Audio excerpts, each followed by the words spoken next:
que tiene que la derivada de y con respecto a t es derivada de y con respecto a x por derivada de x con respecto a t. Ahora, cuando la función es de dos variables independientes, z igual a f de x, y, es una función de x y y diferenciable. O sea, f es diferenciable con respecto a x y con respecto a y. Donde x es una función de t y y es una función de t. Entonces z es una función de t diferenciable. Y además se cumple esto. Derivada de z con respecto a t es igual a derivada parcial de f con respecto a x por derivada de x con respecto a t. Más derivada parcial de f con respecto a y por derivada parcial de y con respecto a t. ¿Vamos? Entonces miren, hay una suma, ¿no? Cuando es una sola variable, todo el segundo suman de cero. Pero cuando hay dos variables independientes, es una suma más la derivada parcial de f con respecto a y por la derivada parcial de y con respecto a t. Ejemplo, la presión en kilopascales, el volumen en litros y la temperatura en Kelvin de un mol de un gas ideal están relacionados mediante la ecuación Pao por ratón.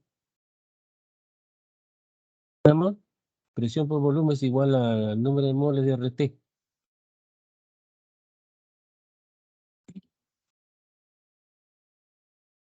Determine la razón a la cual la presión cambia cuando la temperatura es de 300 grados Kelvin, 300 Kelvin. Y se incrementa a razón de 0.0 Kelvin por segundo y el volumen es de 100 litros y se incrementa a razón de 0.2 litros por segundo.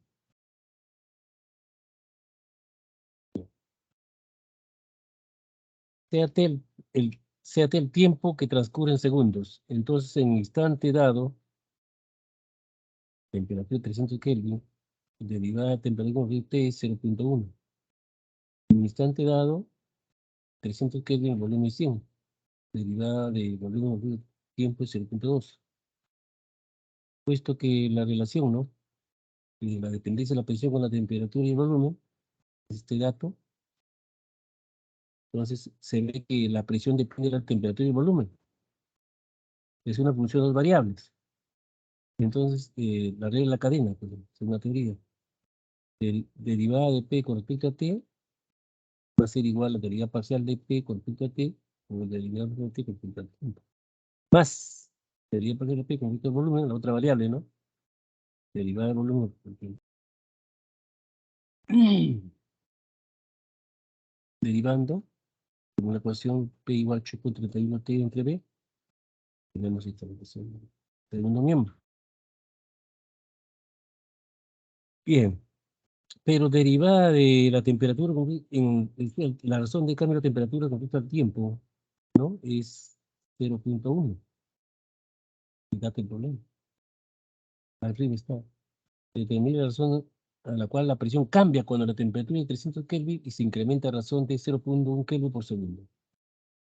Incremento de la temperatura por tiempo, ¿cuánto es? 0.1 Kelvin por segundo. Ahí está. Menos 831. Temperatura, ¿a qué temperatura te pilla? 300 Kelvin. Entre volumen 100 al cuadrado por la razón de cambio de volumen respecto al tiempo. ¿Cuánto es? Volumen del tiempo es 0.2. Data el problema. Y el volumen de 100 litros y se incrementa a razón de 0.2 litros por segundo. 0.2 litros. Entonces, la presión disminuye a razón de ¿cuánto? Haciendo todo ese ejercicio enorme, de 0.042 kilopascal por segundo. ¿No? Entonces, la presión disminuye a razón de casi 0.042 kilopascales por segundo. Cada segundo, la presión disminuye 0.041 kilopascales. Ahora, regla de la cadena, caso 2. Suponga que z es igual a f de x, y. Es una función diferencial de x, y. Donde x a la vez, o sea, z es función de x y y, donde x y y son variables intermedias, pero x y y a la vez depende de otras variables, ¿no? De s y de t. De s y y. X depende de s, de t, y h y y también depende de s. Son funciones diferenciales, ¿no?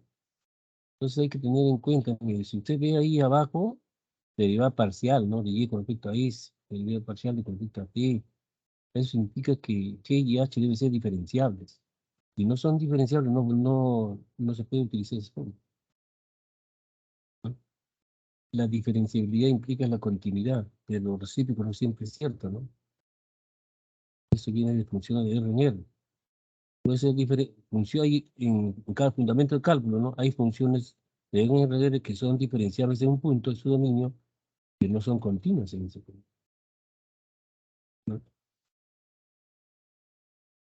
Pero hay funciones de R en R, en fundamento del cálculo, que son diferenciables en un punto de su dominio, entonces son continuas en ese punto. Lo recíproco no siempre es cierto, no ser diferencial, ¿no? Entonces, en el caso 2 dice que z es una función de dos variables intermedias, y estas variables intermedias a la vez funcionan de x. Entonces, ¿a qué es igual la derivada parcial de z con respecto a s? A s. Simplemente la suma de derivada parcial de z con respecto a x, o derivada parcial de x con respecto a s, más derivada parcial de z con respecto a la otra variable y, por derivada parcial de y con respecto a s. Y con respecto a t, es similar, solamente se cambia en vez de st. Derivada parcial de z con respecto a t es igual a derivada parcial de z con respecto a x por derivada parcial de x con respecto a t más derivada parcial de z con respecto a y por derivada parcial de y con respecto a t. Problema. Si z es igual a y a la t seno de y, donde x es función de dos variables, s y t, dependencia st cuadrado. Y es s cuadrado t, también depende de dos variables y t. Calcule derivada parcial de z con respecto a s y z con respecto a t.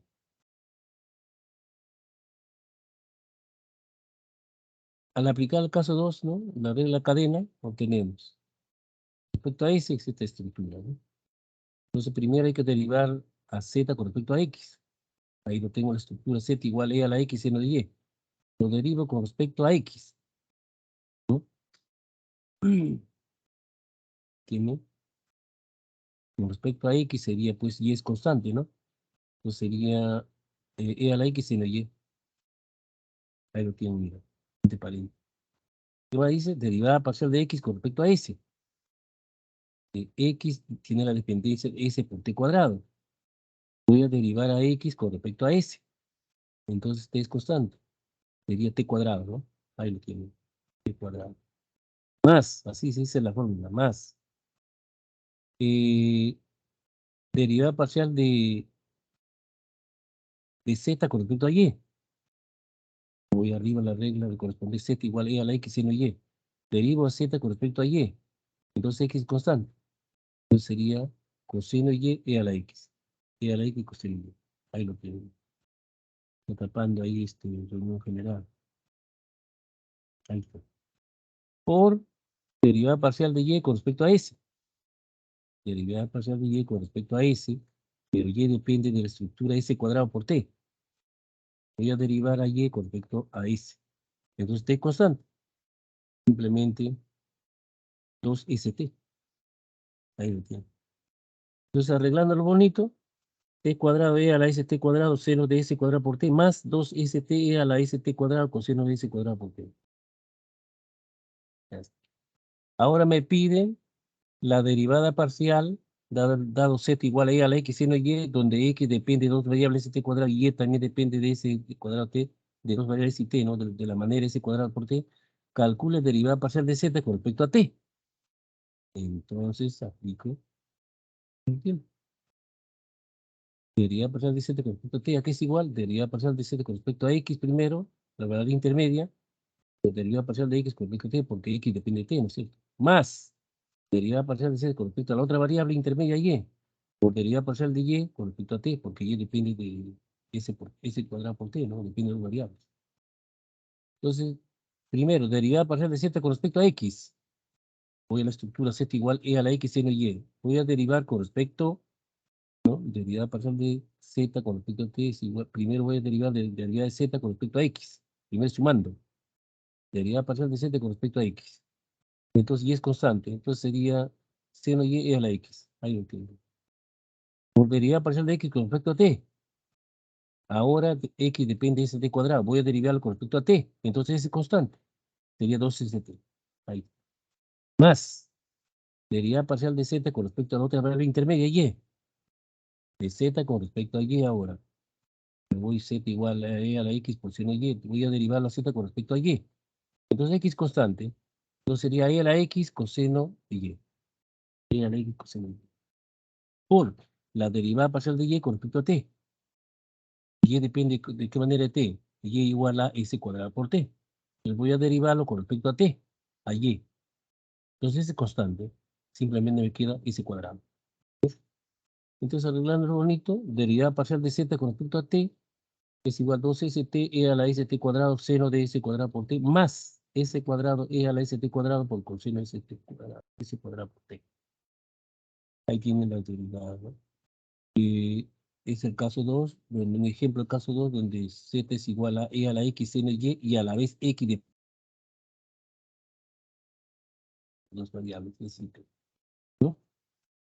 Y cómo se calcula la derivada parcial de z con respecto a la última variable s y con respecto a t, ¿no? Ahí están las relaciones.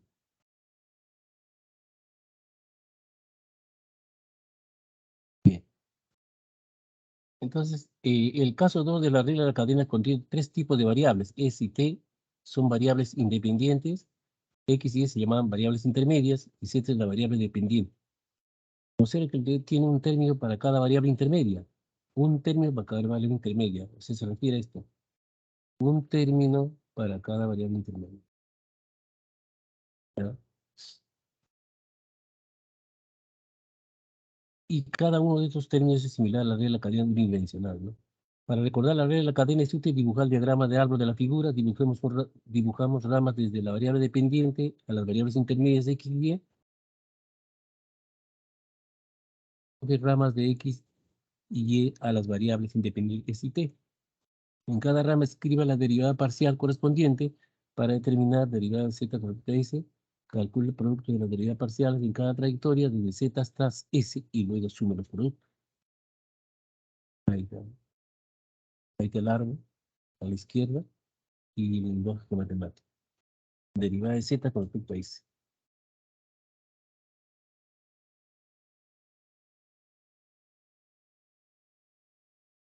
De la misma manera determine, de la misma manera determine derivada z con respecto a t mediante la trayectoria ICT, ¿no?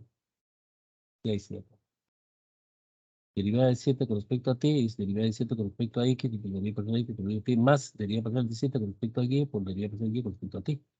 Ese cambio en vez de st.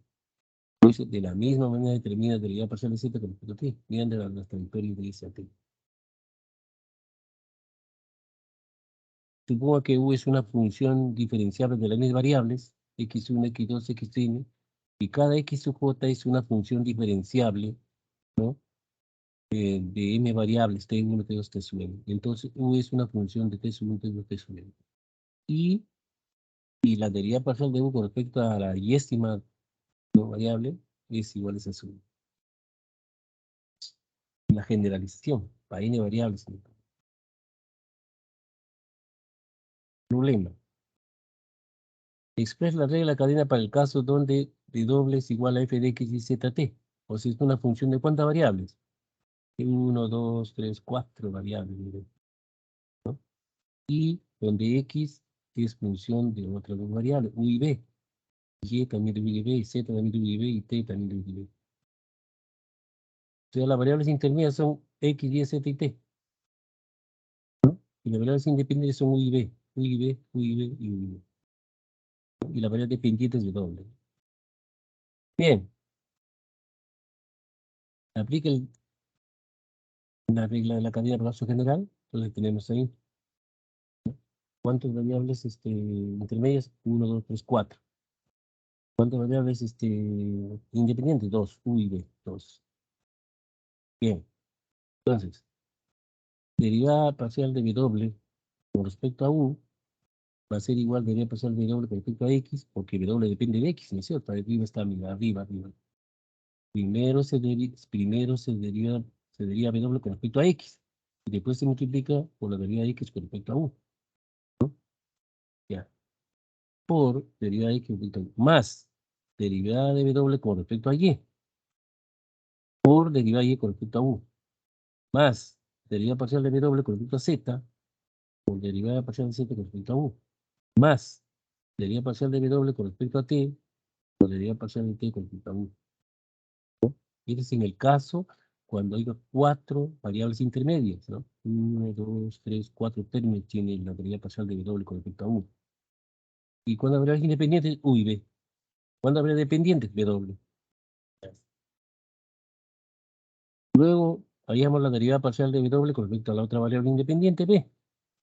De igual derivada parcial de W con respecto a X por derivada parcial de X con respecto a B, más derivada parcial de W con respecto a Y por derivada parcial de Y con respecto a B, más derivada parcial de W con respecto a Z por derivada parcial de Z con respecto a B, más derivada parcial de W con respecto a T por derivada parcial de T con respecto a B.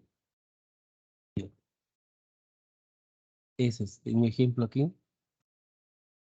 Si GST es igual a FST, si la función G de dos variables tiene esta estructura, S cuadrado más C cuadrado, T cuadrado más S cuadrado, y F es diferenciable, demuestre que G cumple con la ecuación siguiente.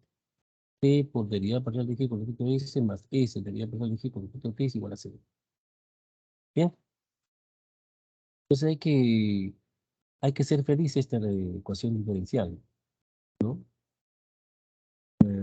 Que van a llevar ya en siguientes ciclos posteriores en ecuaciones diferenciales, ¿no? Y van a aprender las técnicas de resolución de ecuación diferencial ordinal en condiciones iniciales y técnicas de resolución de ecuación de derivada parcial con condiciones de frontera. Y diferentes métodos de resolución, ¿no?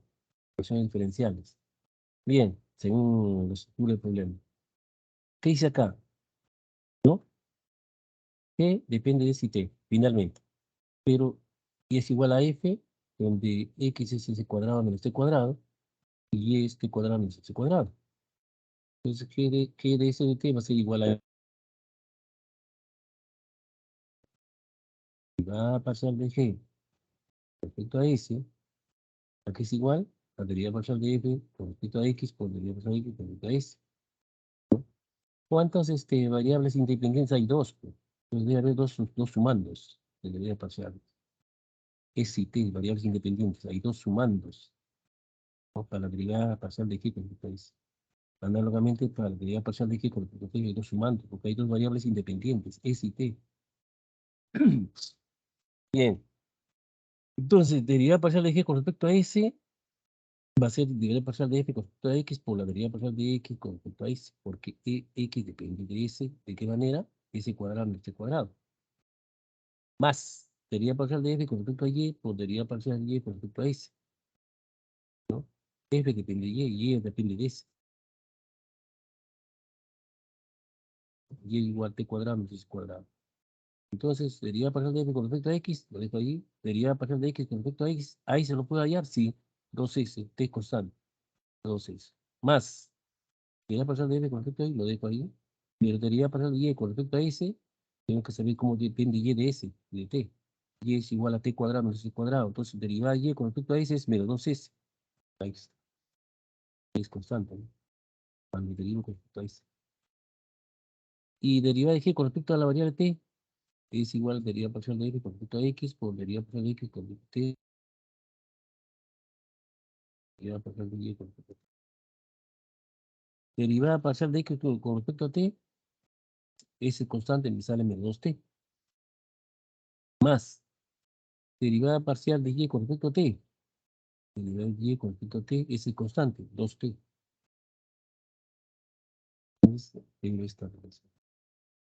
Entonces, reemplazando, derivada parcial de G con respecto a S, esto, término del segundo miembro, ¿no? Más S, ¿no? Más S por derivada parcial de G con respecto a T.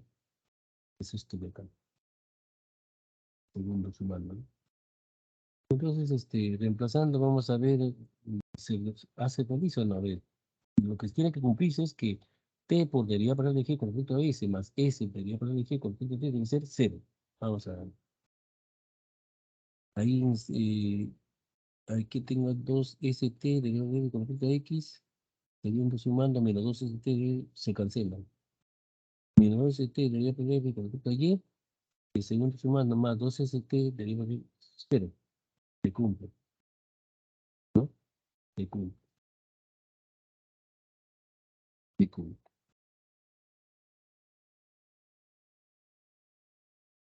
Ahora supongo que z está de forma implícita, ¿no? Porque ustedes saben que toda ecuación de la forma z igual a f de x es una gráfica, es una superficie. Pero ahí se está logrando despejar explícitamente z como una función de x y, ¿no? Pero si no se puede, entonces hablamos de relación implícita, ¿ya? Mediante una ecuación de la forma f de x y z igual a 0. Esto quiere decir que f de x y es igual a 0 para todo x y en el dominio de la función, de la variable. Si f mayúscula y f son diferenciables, entonces aplica la regla de la cadena para derivar la ecuación f de mayúscula de x es igual a 0. Derivada parcial de f con respecto a x, derivada parcial de x con respecto a x, más derivada parcial de f con respecto a y, ¿no? Respecto a x, más derivada parcial de f con respecto a z, con derivada parcial de z con respecto a x. ¿Bien? Pero derivada parcial de f con respecto a x es 1. Y derivada parcial de y con respecto a x es 0. ¿Por qué? Porque son variables independientes. Bien.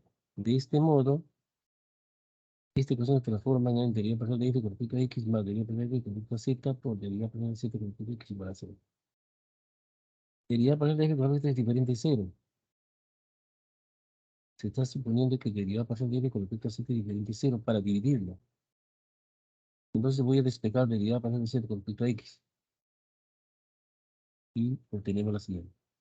Derivada parcial de z con respecto a x es un cociente. Derivada parcial de f entre derivada parcial con respecto a x entre derivada parcial de f con respecto a z. Signo negativo presente.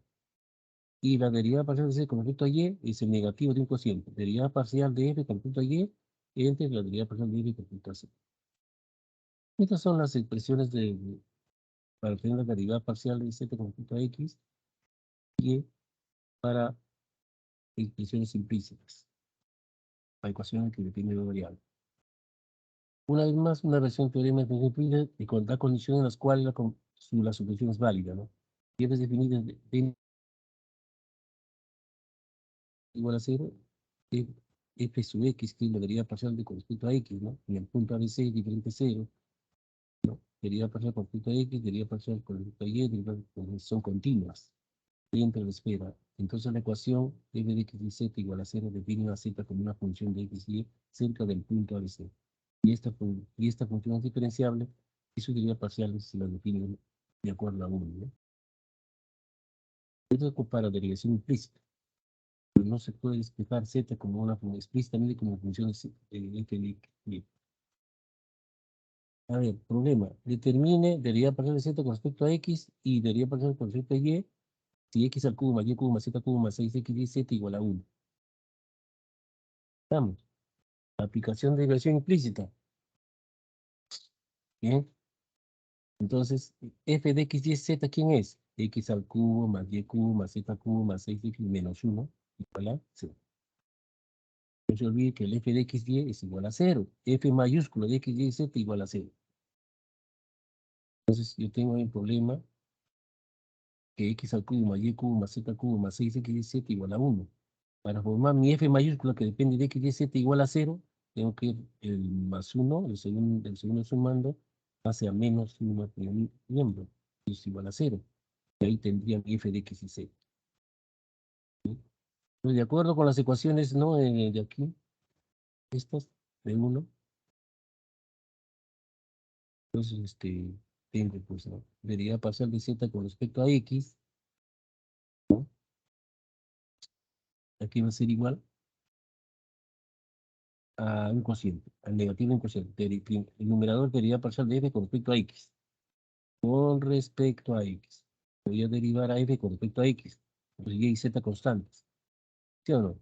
Entonces sería 3x cuadrado más 6yz. Ahí lo tienen, ¿verdad? ¿No? Y abajo, derivada parcial de f con respecto a z. Derivada parcial de f con respecto a z. Ahí tengo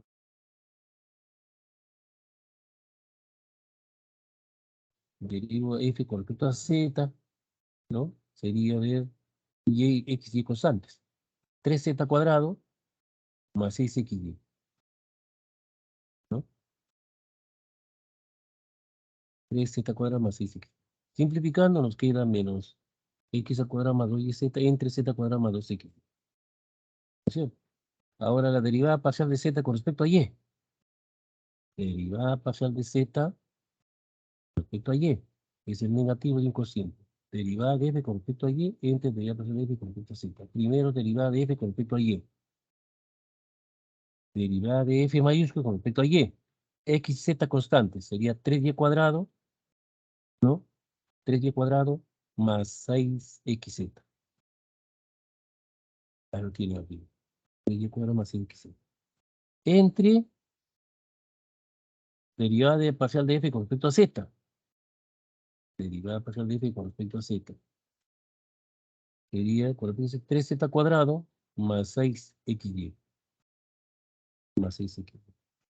Entonces, simplificando, menos y cuadrado más 2xz entre z cuadrado más 2xy.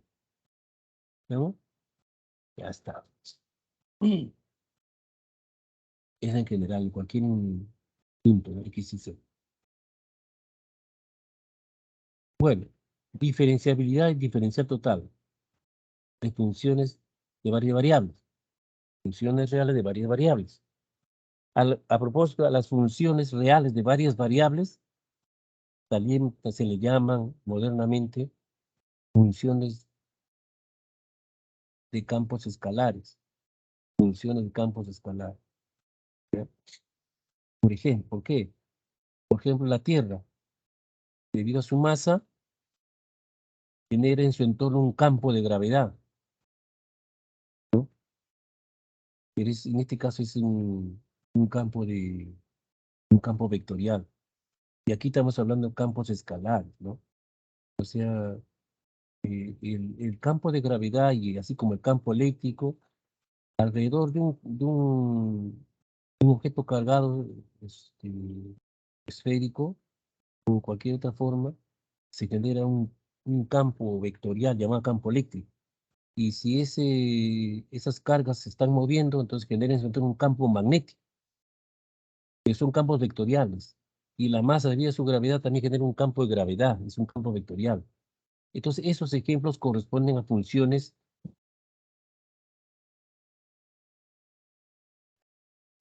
vectoriales de variable vectorial, donde se tiene que hablar, digamos, de los operadores de divergencia de ese campo vectorial, rotacional de ese campo vectorial.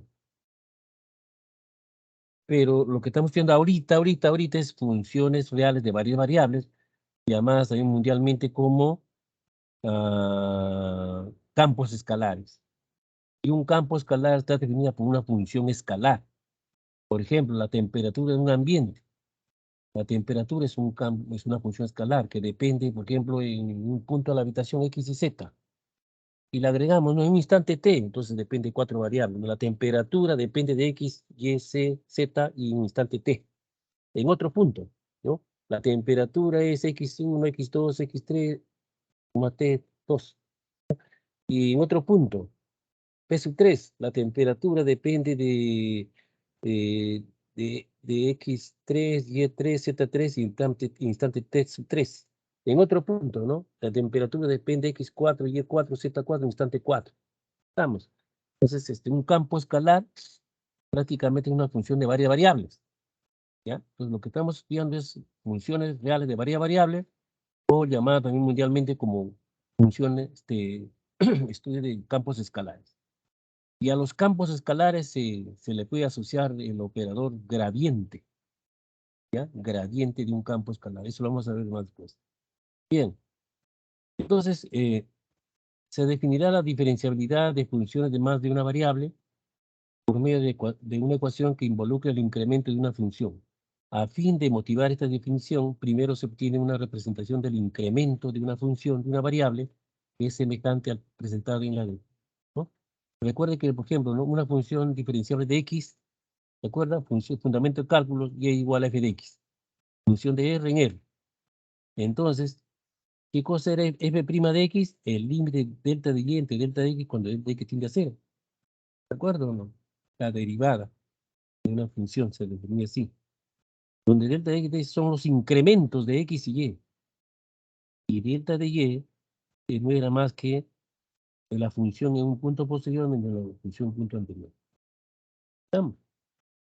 Cuando delta de x es pequeño, ¿no? Diferente a cero, delta de y entonces difiere de f' de x por un número pequeño que depende de delta de x, el cual denota por epsilon.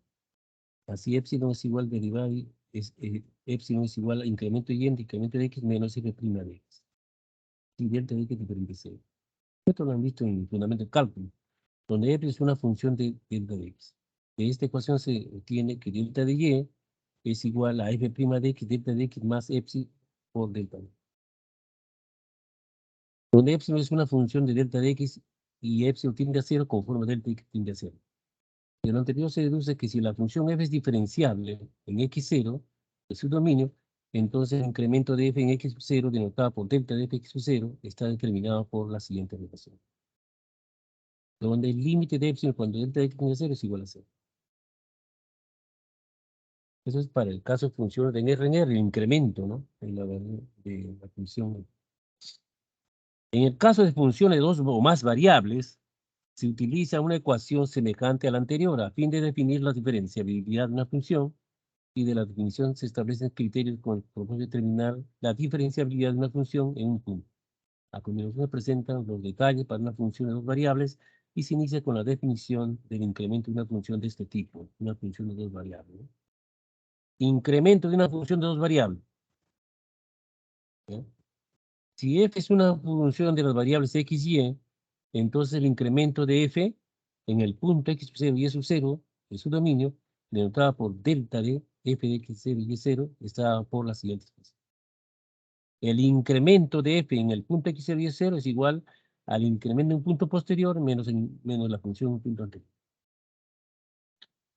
La figura ilustra esta definición para una función continua en un disco abierto que contiene los puntos x0 y los puntos x0 más delta de x y x0 delta de y. También la figura muestra una porción de la superficie. Se observa que es igual a QR, donde Q es el punto tal y R es el punto tal. Bueno,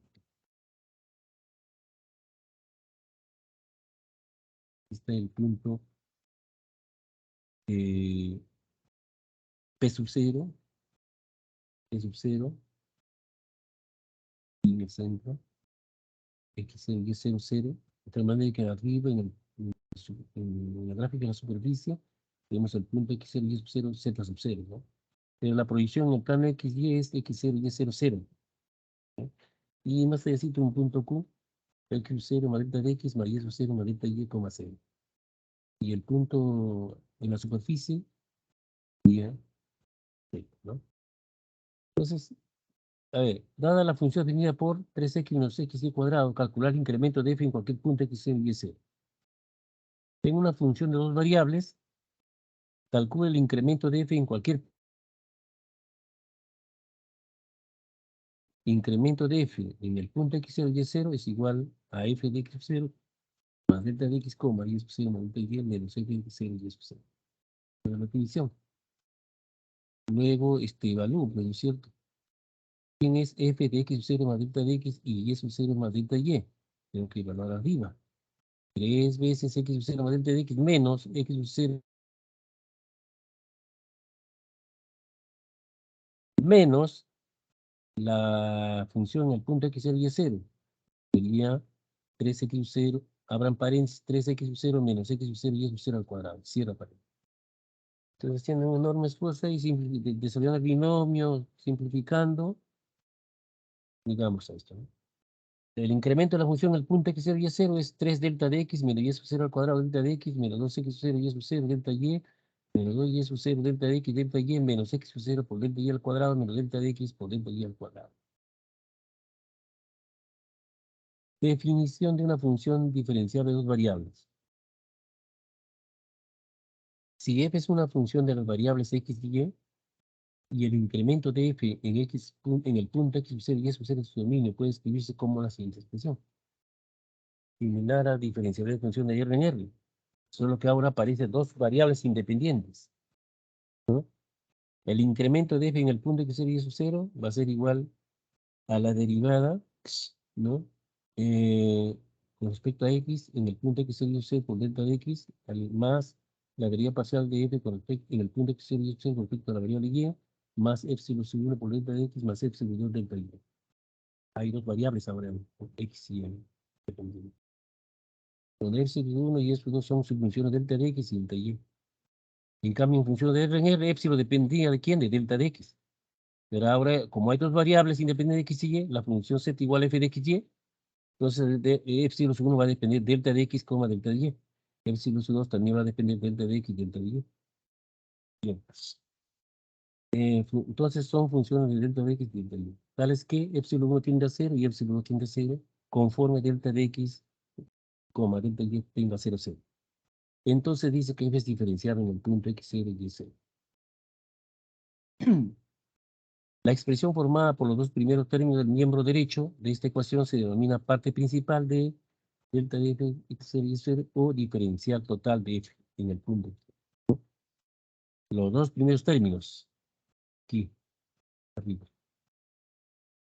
S1f en el punto x0 y y0, delta de x más S2 de f en el punto x0 y y0, delta y. ¿Cómo se llama eso? Parte principal del incremento de la función en el punto x0 y y0. O diferencial total de f en el punto x0 y y0. Teorema. Si una función f de dos variables es diferenciable en un punto, entonces es continua en ese punto. Si una función f de dos variables es diferenciable en un punto, entonces es continua en ese punto. ¿Ya? ¿Ya? Puede ser diferenciable. Si es diferenciable, entonces ya es continua, pues. Pero lo recíproco no es cierto. No siempre es cierto. Puede ser continua en un punto, pero no es diferenciable. La demostración está ahí, ¿no? Si f es diferenciable en el punto que debería ser, entonces de la definición se tiene, ¿no? Diferencia de incrementos es igual a la parte principal más epsilon 1 por el de x más epsilon por el de y, cuando donde epsilon tiende a 0 y epsilon tiende a 0, conforme el par delta de x tiende a 0, 0.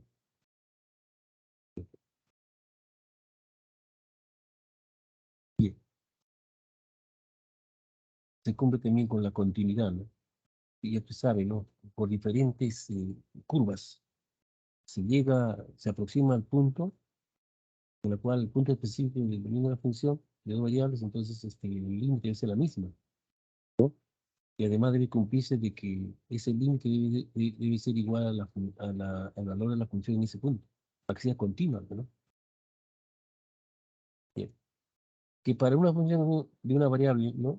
Se dijo que para una función de una variable, la existencia de la derivada de f en un número implica la diferenciabilidad y por tanto continuidad en ese número.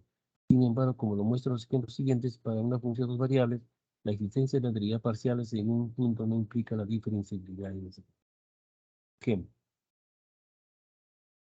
Dada la función f de x, y, x por y entre x cuadrado más y cuadrado, si x, y es diferente a 0, 0.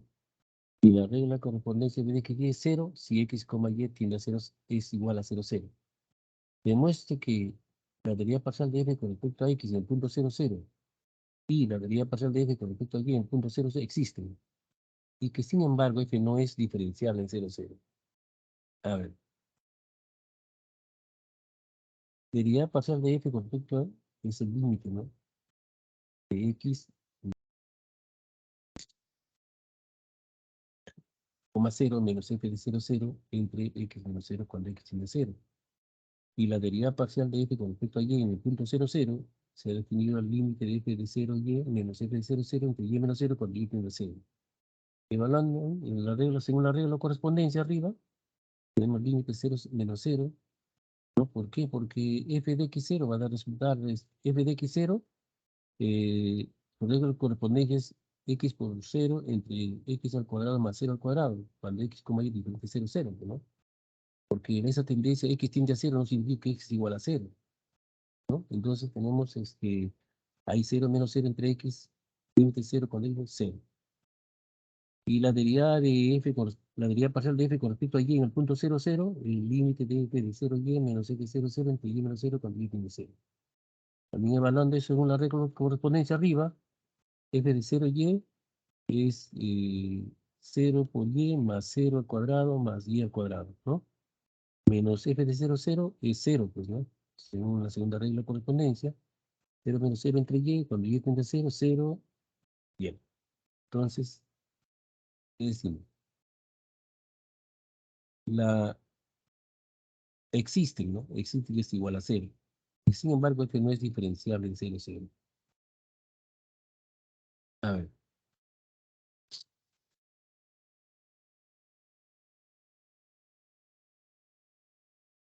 teorema. Si f es una función de x y y tal que derivada parcial de f con respecto a 1 a x y derivada parcial de f con respecto a y existen en un disco abierto con siempre P sub 6 y radio R, donde P sub 6 es el punto x0 y y sub 0, si, ahora, si la derivada parcial de f con respecto a x y la derivada parcial de f con respecto a x son continuas en un punto P sub 0, entonces f es diferenciable en P sub 0. Bien, entonces, ¿qué nos faltaría para probar que no es continua?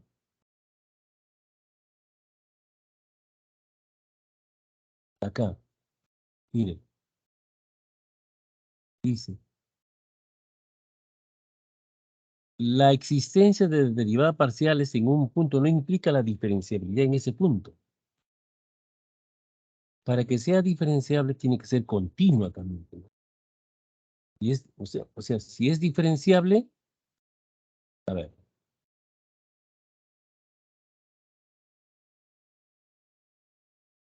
ven ahí, demuestre que derivada parcial de f con respecto a x en el punto 0, 0 y derivada parcial de f con respecto a y en el punto 0 existen.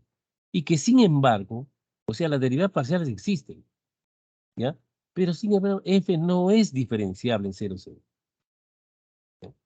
O sea que para que sea diferenciable, debe cumplirse que sean continuas, ¿ya? Pero, a ver, si nosotros nos acercamos por diferentes curvas, a ver un ejercicio, a ver, y igual a x. Y igual a x sería x al cuadrado, ya, x al cuadrado, entre 2x cuadrado, un medio, ¿no es cierto? Un medio, ¿no? El límite nos daría un medio, ¿no es cierto? Y me aproximo a 0, 0 mediante la función de identidad y igual a x. Entonces sería y igual a x, sería x al cuadrado arriba, entre x cuadrado más x cuadrado, 2x cuadrado abajo, sería x cuadrado arriba, x cuadrado entre x cuadrado, se van, me queda un medio. El límite me da un medio. Pero f de 0, 0, ¿cuánto es? 0. No hay continuidad, pues, ¿no es cierto? Si bien es cierto, las derivadas parciales existen, pero la función no es continua, ¿ya? Para que sea diferenciable en 0, 0, este ejercicio, esta función de dos variables sea diferenciable en 0, 0, debe cumplirse que las derivadas parciales existan y además que esta función f de x sea continua en 0, 0. ¿Ya? Si, si se cumple eso, ¿no? Que existan las derivadas parciales en 0, 0 y sean continuas en 0, 0, entonces decimos que la función f de x y es diferenciable en 0, 0. Pero, pero como aquí no se cumple una parte, ¿no? Entonces concluimos que la función no es diferenciable en 0, 0. Si la derivada parcial es ser continua en un punto para que la función sea diferenciable en ese punto 0, 0. Bien, este teorema pues lo garantiza, ¿no? Sea f una función de x y y tal que derivada parcial de f con respecto a x y derivada parcial de f con respecto a y existen en un disco abierto de centro de P sub 0 y radio R, ¿no? Donde P sub 0 punto x0 y es 0. Ahora, si la derivada parcial de f con respecto a x, derivada parcial de f con respecto a y son continuas en P sub 0, entonces f es diferenciable en P sub 0. ¿No? Si las derivadas parciales son continuas en P sub 0, a ver, las derivadas parciales, la derivada de 0, 0, son continuas en 0, 0. Claro, ya está ya. Jóvenes, miren, hay que, para eso no hay que pasar esta, este teorema. Miren, la función f es una función de dos variables x y y, tal que sus derivadas parciales respecto a x con respecto a y existen en un disco, ¿no? Y además que esas derivadas parciales son continuas en p sub 0. Entonces hablamos de que es diferencial en p sub 0. Entonces, aquí en el ejemplo, las derivadas parciales en el punto 0, 0 está cumpliendo, existen. Las derivadas parciales. Y además, ¿no? Además, miren, esas derivadas parciales, esas derivadas parciales existen y son 0, derivada parcial de f con respecto a x 0 en el punto 0, 0 y la derivada parcial de f en el punto 0 también es 0. Con respecto a y, ¿no? También es 0. Existen. Hasta ahí se está cumpliendo el teorema. Si una función de dos variables cuyas derivadas parciales existen, ¿qué falta para que sea diferenciable? Que la derivada parcial de f con respecto a x con respecto a y son continuas. Ojo, no es que el teorema no dice que la función f sea continua, sino que la derivada parcial de f con respecto a x y la derivada parcial de f con respecto a y sean continuas en ese punto x0 y y0. Entonces, aquí en el teorema, si bien es cierto que las derivadas parciales de x son 0, 0, ya sea con respecto a x es 0 y con respecto a y también 0, ahora faltaría probar que la derivada parcial de f con respecto a x, ¿no? Sea continua en 0, 0. Que y entre x cuadrado más y cuadrado, ¿no? Lo deriva ese cociente con respecto, como un cociente, ¿no? Porque una función de variable cuando lo derivas con respecto a x, y es constante, ¿sí o no? Entonces sería pues como estás derivando en función de R en R. Pues. Sería la derivada del numerador con respecto a x por el x cuadrado más y cuadrado menos x por y por la derivada de x cuadrado más y cuadrado con respecto a x entre x al cuadrado más y cuadrado todo elevado al cuadrado. ¿Cierto? Ya está. Ahora te aproximas, ya tienes la derivada parcial de f con respecto a x, ¿no? Como una función de x y y. ¿Estamos? Ahora te acercas a 0, 0 mediante la curva y igual a x. Y la curva y igual a x cuadrado. Y ahí te vas a dar cuenta que al dividir en 0, 0 la función no existe. Y si no es, esa derivada parcial no existe en 0, 0, no es con... Dice que, este problema nos dice en el punto 0, 0 con respecto a x, con respecto a y, pero sus derivadas parciales de f con respecto a x y con respecto a y no son continuas en 0, 0. Por eso que estamos afirmando que esta función total no es diferenciable en 0, 0. ¿Está claro? Bien.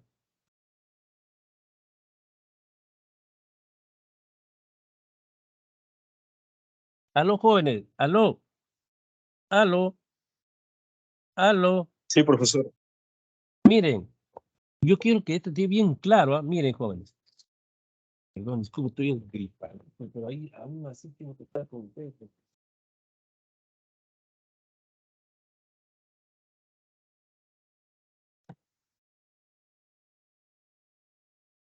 Miren, este problema dice que la función de dos variables no es diferenciable en el punto 0, 0. ¿Por qué no es diferenciable en el punto 0, 0? Porque este teorema que viene acá dice, para que la función sea diferenciable en 0, 0, en x0 y y0, en este caso el problema específico 0, 0, ¿qué debe pasar? Que las derivadas parciales deben existir con respecto a x y con respecto a y en el punto 0, 0. ¿Y se cumple o no se cumple? Sí se cumple.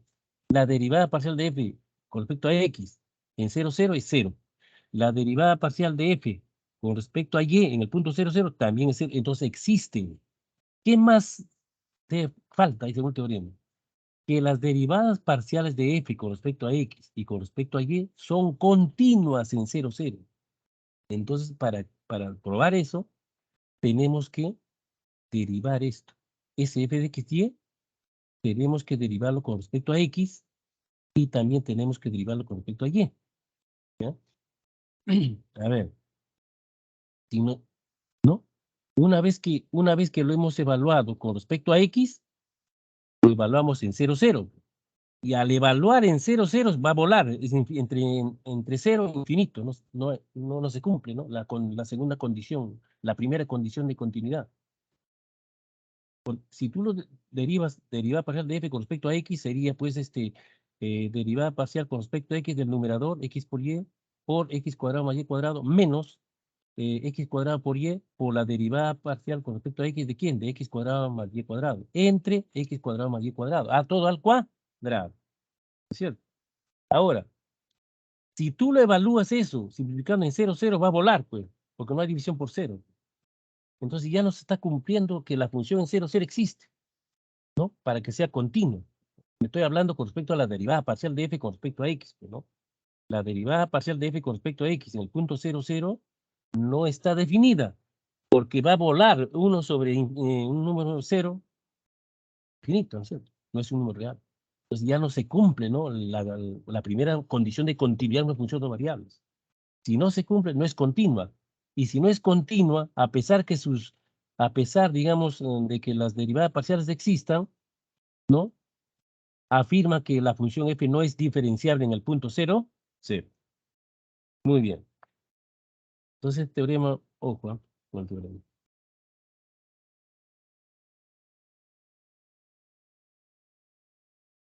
A ver, ejemplo.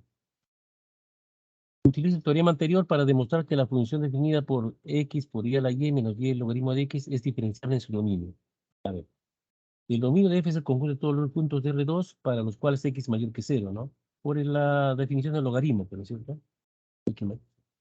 Al calcular la derivada parcial se obtiene derivada parcial, ¿no? Con respecto a x, sería pues, ahí tengo la estructura de f de x, ¿no? Con respecto a x sería, y es constante, ¿no? Sería la y menos y sobre x, ¿no?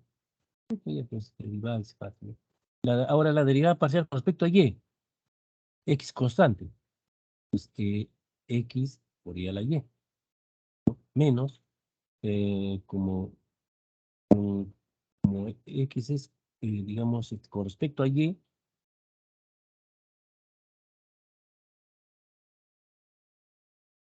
derivada parcial de F con respecto a Y, ya sería X constante, ¿no? Sería X por Y a la Y, menos la derivada parcial con respecto a Y, pues X es constante, logaritmo de X, muy bien, menos logaritmo de X. Esos son sus derivadas parciales de F con respecto a X y con respecto a Y. Como las derivadas parciales son continuas en todos los puntos de R2, ¿no? Para los cuales X mayor que 0, a ver, ¿qué debe cumplirse para que sea continuo en todos los puntos para los cuales, ¿no? La función exponencial es una función continua, ustedes lo han visto, ¿no es cierto? En el fundamento de Carlos de R, ¿no? El logaritmo también es continuo, ¿no? Para X mayor que 0, ¿no? Entonces, por el teorema anterior, F es diferencial en todos los puntos de su dominio. Las derivadas parciales existen en su dominio y también son continuas. Esas derivadas parciales son continuas en su dominio de definición y se cumple que la función es diferencial en todos los puntos de su dominio. A ver, aparte. Si f es una función de las variables x y si f es diferenciable en x y, entonces la diferencial total de f es la función, se denota diferencial de f que tiene valores de la función determinados por eh, esa vez. Entonces, la diferencial total de una función de dos variables, ¿ya? Se denota así, diferencial de f, depende de x, y, delta de x, delta y, va a ser igual a la derivada parcial de f con respecto a x en el punto x, y por delta de x más derivada parcial de f con respecto a y en el punto x, y por delta de y. Observe que el diferencial debe ser una función de las cuatro variables, x, y, delta de x, delta de y, ¿cierto? Que lo ven ahí, la diferencial total. Y z es una función de dos variables, en ocasiones se emplea diferencial individual, diferencial de y. Es una misma notación.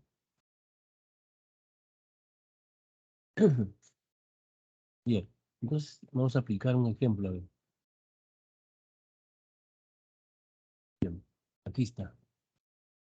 Dice, un envase metálico cerrado tiene la forma de cilindro circular recto de 6 pulgadas de altura interior y 2 pulgadas de radio interior y 0,1 pulgadas de grosor. Si el costo del metal es de 40 centavos por pulgada cúbica, aproxime mediante diferenciales el costo total del metal empleado en la elaboración del envase. ¿Ya? Solución. La figura muestra el envase. Si B pulgadas cúbicas es el volumen de un cilindro y una altura h pulgadas, entonces su volumen depende área de la base por la altura, ¿no es cierto?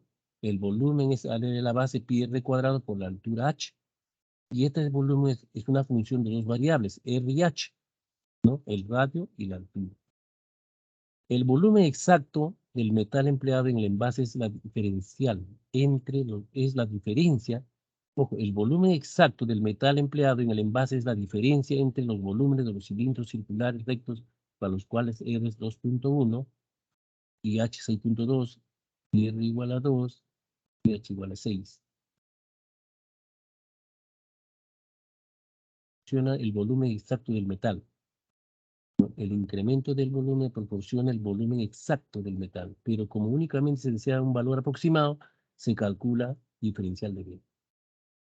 Entonces, miren, cuando aquí haya problemas similares y les diga, aproxime mediante diferenciales el costo total, o si no, le puede decir de otra manera como abajo, ¿no? Dice, determine, eh, hallar el valor aproximado del volumen, ¿no?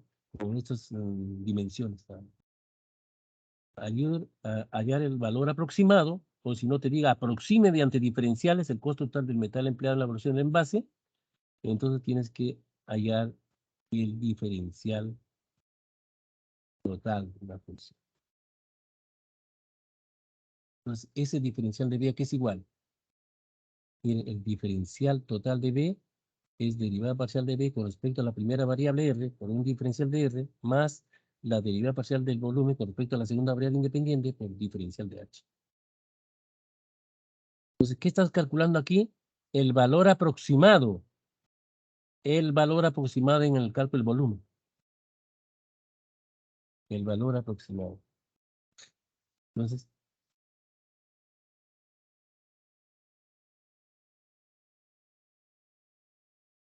el valor aproximado en cálculo del volumen. Entonces, pero R vale 2, ¿no? Pulgadas. H vale 6 pulgadas. Y además el diferencial de R, el incremento infinitesimal del radio es 0,1 y el incremento infinitesimal de H, la altura del cilindro es 0,2. Son datos. Entonces reemplazas el diferencial de volumen de 2pi R 2H6 y el de R 0,1 más pi R cuadrado 2 al cuadrado por el diferencial de H 0,2.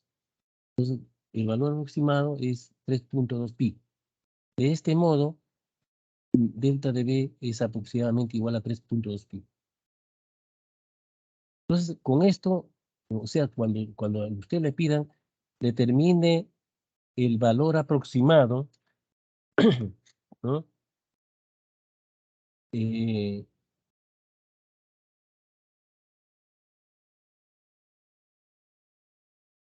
el valor aproximado, digamos, de material, qué cantidad de material aproximado, ¿no? ¿Qué cantidad de material aproximado se está empleando ¿no? Digamos, en el costo de ese envase, ¿no? Entonces, hay en el diferencial de B. Quizá prácticamente es 3,2 pi, ¿no? Entonces, ese valor, ese incremento en el volumen es aproximadamente igual a 3.2 pi. Porque el metal empleado en el envase es aproximadamente 3.2 pi pulgadas al cúbico. Puesto que el costo del metal es de 40 centavos por pulgada cúbica, entonces el número aproximado de centavos del costo aproximado es de 128 por pi, ¿no? O sea, 402. Hay que multiplicarlo, ¿no? Porque acá hay un dato, ¿no? El costo del metal es de 40 centavos por pulgada cúbica. Entonces, en 3.2 pi por pulgada cúbica, ¿cuánto te costará? 402, ¿no? El costo aproximado del metal empleado en el envase es $4.02. $4.02. El costo aproximado.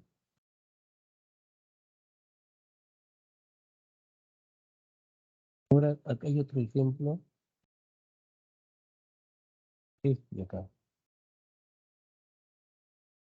Ejemplo. Parecía anterior. Aquí quede claro. El radio y la altura de un cilindro miden 8 centímetros y 20 centímetros respectivamente. Pero hay un error en la medición de máximo en el cálculo del volumen. Estime el error máximo en el cálculo del volumen.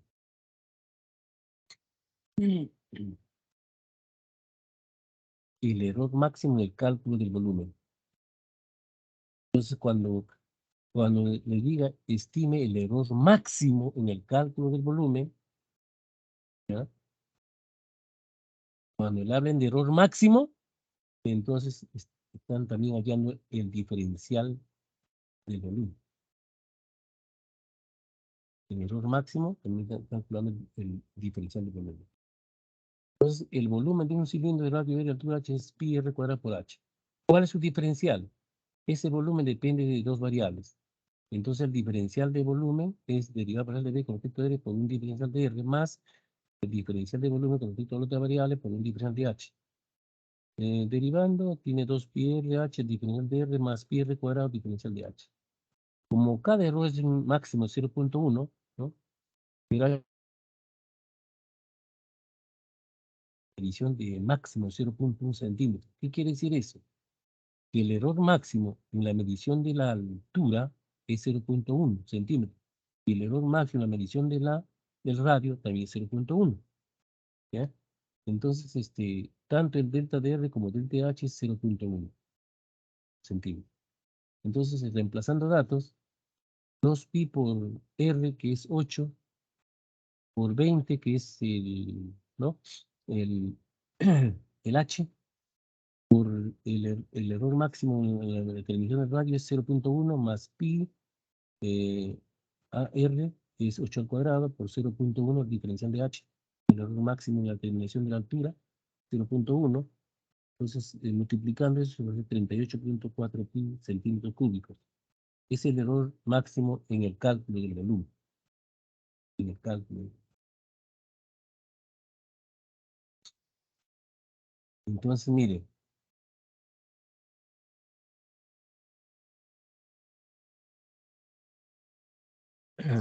Entonces, mire. Bueno, ¿no?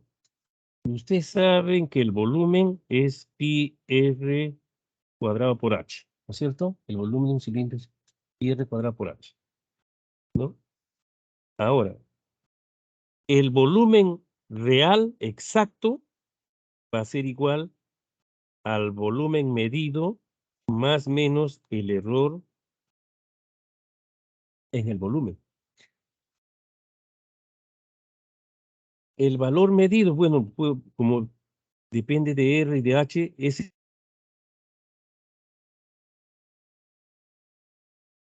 radio, ¿no? Con un calibrador Vernier. La altura también del cilindro lo pueden medir con un calibrador Vernier, ¿no? La altura. Pero, para ser más precisos, ¿no? Pero si utiliza una regla milimetrada, entonces va a haber mayor error ahí en la medición. O sea, la regla para medir, digamos, ¿no? Esas dimensiones pequeñas, no conviene utilizar una regla, ¿no? Sino conviene un calibrador Vernier. ¿Por qué? Porque el error que se comete al medir con un calibre es menor que al medir con una regla milimetrada. Entonces, lo pueden medir el radio, ¿no? El radio verdadero va a ser igual al radio medido más o menos el error en el radio. La altura medida más o menos el error en la altura. Una medición directa, ¿no? Pero toda magnitud física, el verdadero valor exacto, ¿no? Va a ser igual al valor medido más o menos el error en el volumen. Ese error en el volumen es justamente esta formulita que está ahí, pues. 2pi r h diferencial de r más pi r cuadrado diferencial de h. Ese es el error en el volumen, ¿no? De medición. Bien, entonces, o sea, es la utilidad, ¿no? La utilidad, digamos, ¿no? La utilidad, digamos, de funciones de R, funciones reales de varias variables, ¿no? Eh, nos permite, puede determinar, digamos, ¿no? El, el error, el error que se comete, el error total, ¿no? Que se comete al medir una magnitud física, mediante la diferencial total. La diferencial total. Porque el diferencial total de un volumen es un valor aproximado que tú estás, ¿no? Estás midiendo, ¿no? Un valor aproximado. ¿No? Porque en mediciones físicas, de valores. No, uno de instrumentales. Ustedes saben que la presión y la temperatura también está variando en el ambiente. Entonces va a haber diferentes tipos de errores van a contribuir a la nueva determinación del error exacto, ¿no? Entonces, por eso que en toda medición, a lo más que se hace es se determina un intervalo de valores para el valor real de una magnitud física. Es decir, que si X es una magnitud física, su verdadero valor va a ser igual al valor de X medido más menos el error total. ¿Ya? Y cómo determinamos, digamos, si nos piden el error máximo, ¿no? El error máximo, entonces utilizamos la diferencial total de una función, ¿no? De variables, en este caso, ¿no? En donde el volumen depende de pi r cuadrado por h, y tú puedes encontrar el valor, digamos, el error en el volumen, ¿no? El error aproximado en la determinación del volumen. Es igual derivada parcial de b con respecto a r por diferencial de r más derivada parcial de b con respecto a h por diferencial de h.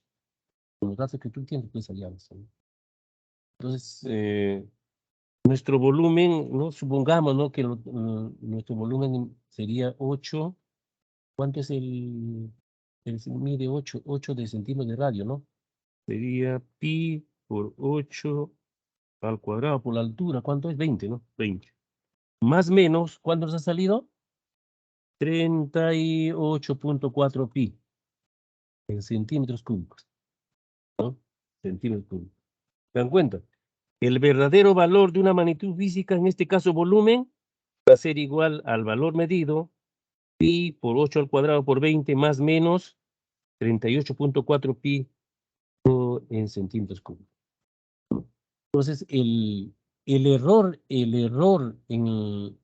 máximo en la determinación del volumen es prácticamente el valor aproximado del volumen. ¿Cómo se calcula ese valor aproximado en la determinación del volumen? El diferencial total de la función de los variables, en este caso, el diferencial de volumen, ¿no? ¿Y cómo se expresa? Por la derivada parcial del volumen con respecto a R por un diferencial de R más la derivada parcial del volumen con respecto a H por un diferencial de H. Esto te representaría el diferencial del volumen. ¿Qué es el error máximo en la determinación de la medida, digamos, del verdadero valor de una magnitud física, en este caso el volumen? ¿Ya, jóvenes? Entonces, esto es, por ejemplo, para el epípedo, ¿no? El paralelepípedo es A por B por C, ¿no es cierto? Largo por ancho y por altura, ¿no es cierto? Un paralelepípedo. Ese volumen depende del largo, del ancho y la altura, ¿no es cierto? Ya. Entonces, el volumen verdadero de ese paralelepípedo primer miembro, volumen verdadero, ¿a qué va a ser igual? Al valor medido más menos el error total en el volumen de ese paralelepípedo. Entonces, ese delta de beta, error total, es el error máximo. ¿Y cómo se calcula eso? Con el diferencial del volumen, el diferencial total de la función dos variables, ¿ya? En este caso, el verdadero valor primer miembro va a ser el valor medido.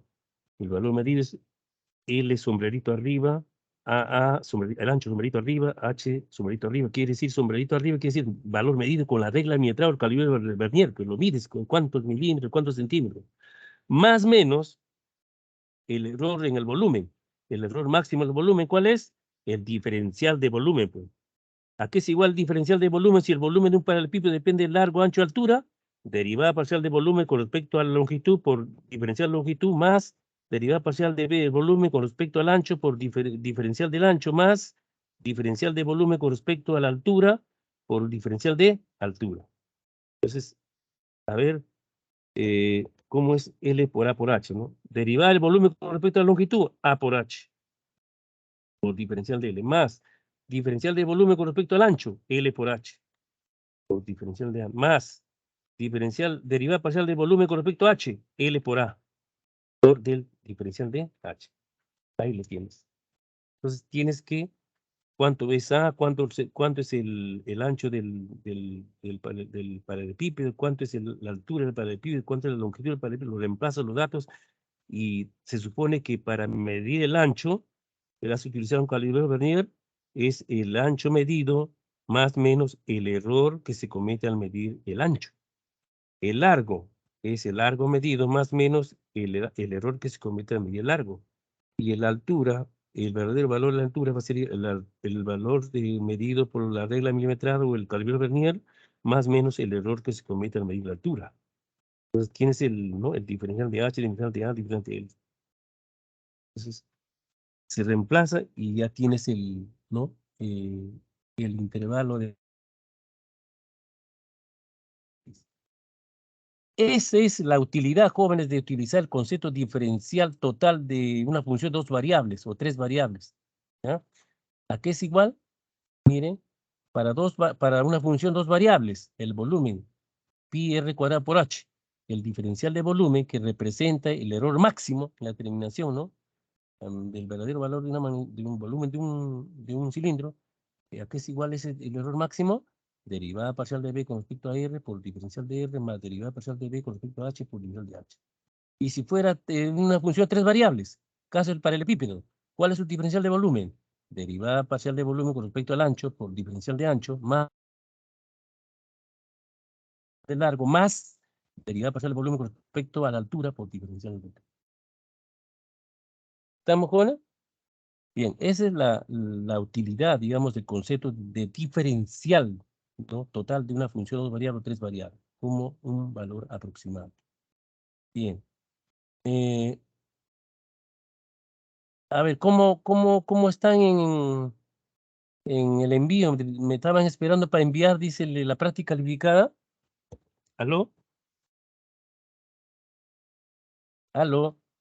Algunos le enviamos a su correo, creo que casi todos le hemos enviado primero a su correo y ya luego lo hemos subido al Y Teams. también y también deben grabarlo en su portafolio individual. Puede ser que alguien lo elimine de mi correo, entonces ya está pues incluido también, ¿no? Lo ha incluido en el portafolio individual de cada alumno, ¿no? Porque he dicho que creen un portafolio individual cada estudiante, pues de tal manera que ahí debo encontrar yo su primera parte, segunda, tercera, cuarta parte, su examen parcial final, ¿no? Y ya, y sus tareas individuales. Bien, entonces si ella me lo ha enviado ahí, lo voy a revisar, voy a corregir, ¿no? Entonces, por ahora ahí terminamos. No se olviden que la siguiente semana es el examen parcial, ¿ya? El lunes, tenemos el examen parcial, se basa en el primer trabajo académico y en el segundo trabajo académico. Eso ya los dos están publicados hace tiempo. Voy a evaluar el día lunes y el resto de las horas vamos a avanzar con la teoría, el día lunes. Ya, jóvenes, entonces, están comunicados, están informados cuándo va a ser el examen parcial. ¿Alguna consulta, jóvenes? Profesor, una consulta. Yo le Dígame, envié Juan. mi práctica por un correo que no era de la universidad. Ya, entonces, no te preocupes, envíamelo a mi correo Hotmail y envíalo también a tu portafolio individual del Teams, ¿ya? Por favor. A todos que han tenido Profesor, algún problemita, sí, dígame. pregunta. Los trabajos esos de cada clase y la práctica calificada le mandé por mi correo personal. Cortado. Se ha cortado, joven. No le... Las tareas que usted dejó y la práctica calificada le envié por mi correo personal, profesor. Ya, sí, mira, vamos a aclarar. Creen un portafolio individual en el sistema Teams, de tal manera que ahí yo encuentre sus trabajos individuales, sus prácticas aplicadas, examen parcial, examen final. ¿Por qué le digo eso? ¿No? Porque en anteriores experiencias lo han eliminado, lo han borrado, digamos, las prácticas de algunos alumnos, no casi la mayor parte, el examen parcial final. Entonces yo tengo que estar padeciendo, ¿no? Buscando, y entonces, por eso a veces les sugería a los alumnos que por favor me creen un portafolio individual en el sistema TIM de tal manera que ahí cada alumno lo va incluyendo sus prácticas calificadas, su examen parcial final, sus trabajos individuales. Ya el trabajo académico sí me lo envían ya pues ¿no? a mi correo. A ver, ¿algo más, alguna otra consulta más? En la siguiente sesión vamos a continuar con problemas, las aplicaciones, lo que más les interesa a ustedes, las aplicaciones, para que quede bien claro las aplicaciones del concepto de diferencial total de una función de dos o tres variables, ¿no? El incremento de una función, otro ejemplo sobre de que una función, para que una función sea diferencial, para que una función de dos o tres variables sea diferenciable en un punto, sus derivadas parciales deben existir en ese punto y además esas derivadas parciales deben ser continuas en ese punto, ¿no? Ese va a ser más problemas al respecto. En la siguiente sesión va a ser el día lunes después del examen parcial. Jóvenes, ¿alguna otra consultita? Profesor, disculpe, va a ser a primera hora igual, ¿no? Igual que esta vez. Sí, joven, mejor, con más energía tienen ustedes, o sea, las primeras horas va a ser el examen parcial y el restante ya vamos a continuar con la teoría, ¿no? La teoría que lo estoy diciendo ahora, ¿no? Problemas aplicativos. Todo por hoy, jóvenes, entonces nos estamos viendo el día lunes. Gracias. Por favor, hemos quedado que me lo envíen la práctica calificada, me lo envíen digitado y en PDF, por favor, ¿ah? Porque ya tengo experiencias ciclos pasados donde el amigo simplemente la escanea de su esa visión de comenzar a comparar, cotejar, entonces igualito, ¿no? Entonces, por favor, usted ya lo tiene en la práctica, ¿no? El trabajo académico lo tienen ya, tiene varios tiempo ya, ¿no?